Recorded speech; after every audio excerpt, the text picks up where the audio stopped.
Hello everyone. In today's locomotive profile I'm going to be doing is another Union Pacific locomotive that was not built by them, but rather from another railroad, and that is Union Pacific Class MC 57s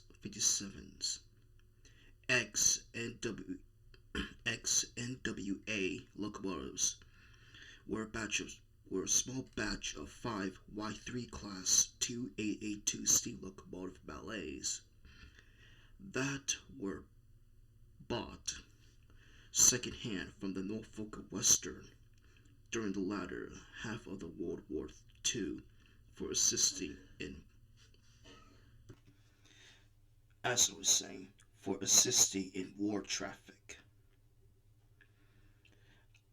The 5 locomotives were originally built for the Norfolk Western Railway as part of a batch of 50 USRA 2882s that were built after World War I between February to August 1919.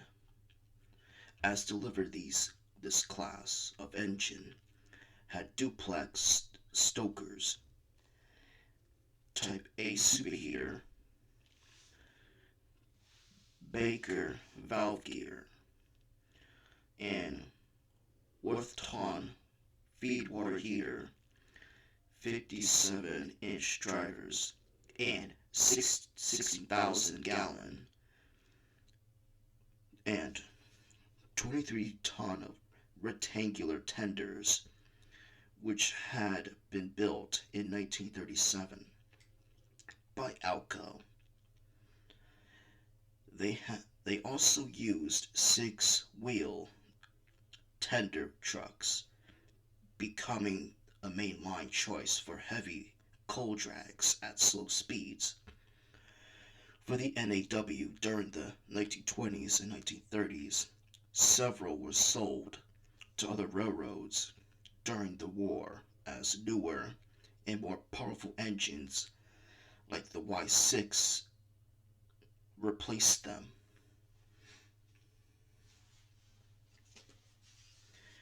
During the early 1945, the Union Pacific found itself, just like other major railroads like the Santa Fe and the Southern Pacific Railroads, in need of more locomotives to help assist in increasing wartime traffic. Upon tougher routes like the Sherman Hill, UP Railroad officials observed the East for a fitting locomotive type for the heavier jobs, like the road's home articulate locomotives. By May of 1945, the NAW put 5 used vintage 1919 built Y3 compound Malays for sale, as the UP was interested. The 5 arrived on the Union Pacific at the Council Bluffs in June 1945, as they were former numbers 2030 to 2013, and the engines were renumbered as the 3670 to 3674 series, and were renumbered and re-lettered before entering service on the UP. Little to no modifications were made on the NAW units, as the UP knew they weren't going to be on property for very long, also considering that the UP the previous year completed converting all their ballets to simple articulated. The Union Pacific workmen did not consider the old Y3s worth rebuilding, although they were in fair shape. The main problem was the old air pumps were in poor condition and needed to be rebuilt and several new pipes installed. As the UP put them into service in Wyoming, they were too slow for freight service on the UP's overland route, that the frames were too light for fast service on UP. They did often double head with the former, before, like I said before, CNO H7 units on the other routes, but for their speed and design, they were no match for the other any other roads.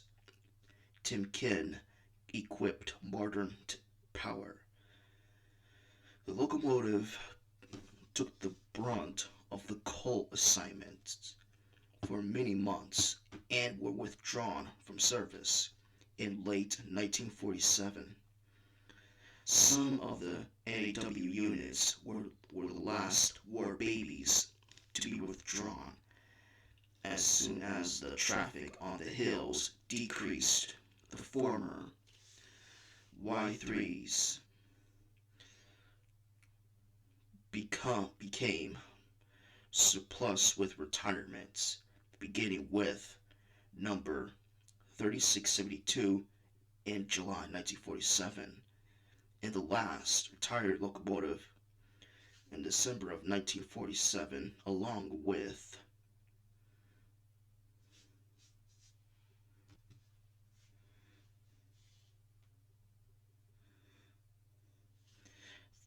the 30X CNO H7 units.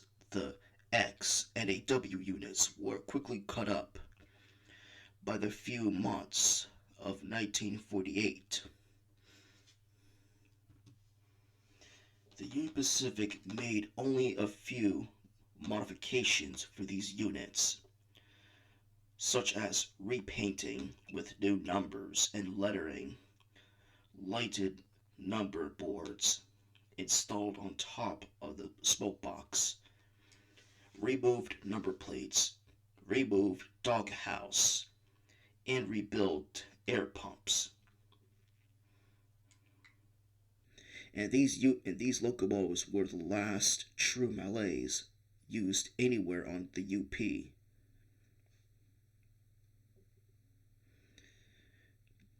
And all 5 tenders by 1948 were saved off the scrap Malays, and few were used on rotary snow plows.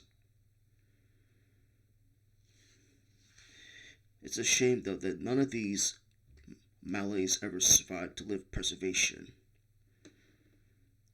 Well, because of their slow speed and their light frames. They could at least have one of them preserved. It's a pity. Well, we still have railroad models of them to keep the legacy alive. So anyways, like and subscribe, and see you later, guys.